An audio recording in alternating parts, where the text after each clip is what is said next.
All right, so to have access to the template, you just have to click on the link and it's gonna open and take you straight to that working space that I showed you guys before. And as you can see, hopefully it's very clear that I added this first page because before you do any edits to this template, please stop and make a copy of this file because this is a shareable file. This is a shareable Canva template. And if you start making changes here, it's going to change it for everyone else. So the way you create a copy is you come to File and then click on Make a Copy. And then there you go. You can just go ahead and edit the file. So let's say for me, I'm going to do Ali Pinterest templates.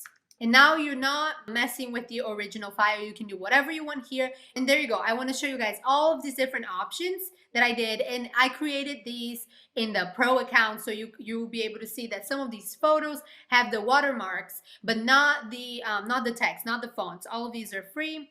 And you actually should be switching out these photos, so this is no problem. But I created this template to go with any type of business. It could be something around food, something around a service, products, or travel and all that, or lifestyle images, to where you can use it in so many different ways. There you go. You can see all of these lifestyles and around holidays and quotes and all that. So I hope you guys like these templates. I've definitely done my research and saw what is working and what's not working before I created these templates, and I definitely think you can be very successful if you follow some of these, at least the structure, but obviously switching to fit your own type of content. So with that, I wanted to add a few more tips that I did not tell you guys on the tips and tricks, but just to show you how and why I implemented some of these things.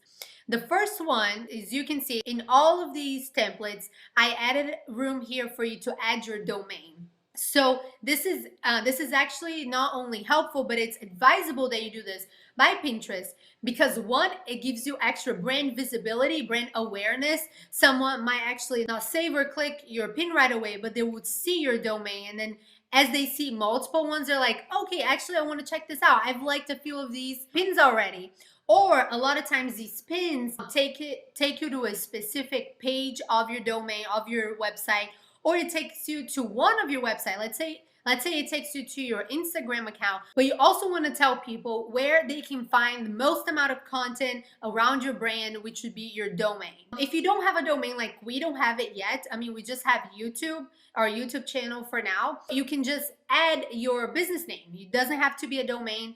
You can just add your business name, like we have been adding just Sumner and Ali. But I definitely think it's important, even though sometimes it's very discreet. It's fine, and it should be, because it's not the most important piece of information of that pin. I definitely think you should add, even if it's just your logo or something like that. And then next, another thing that I wanted to show you guys that I liked implementing here is that even though I told you guys that you should avoid using scripted fonts, you will see that I use it here in a few instances. The number one, as I mentioned before, I only use it for one, maybe two words at the most. And then two, as I also mentioned, I play with the size. If it is a font that it's harder for you to read, and that doesn't go just for scripted fonts, let's say it's just a very thin font, then I make it very big so it's easier for the user to see and quickly read it. And then the third rule is that I use scripted fonts for words that the user already expects to read. And what do I mean by that? If you look at this image, you immediately see makeup products. So the user automatically knows, okay, this is going to be about makeup. I see lipstick, I see foundation or eyeshadow. So that is the word that I'm using, the scripted font. It's giving them the extra help to understand that harder to read font, which is makeup, by giving them the extra layer of the information, which is the image. The fourth rule is that sometimes I use it, I'm going to show it to you guys down here, is that I use it for a lot of times when it's not the main word, when it's more of a compliment and it's going to bring that inspirational feel. But this one, for example, a weekend in the Oregon coast. The most important keyword here is Oregon.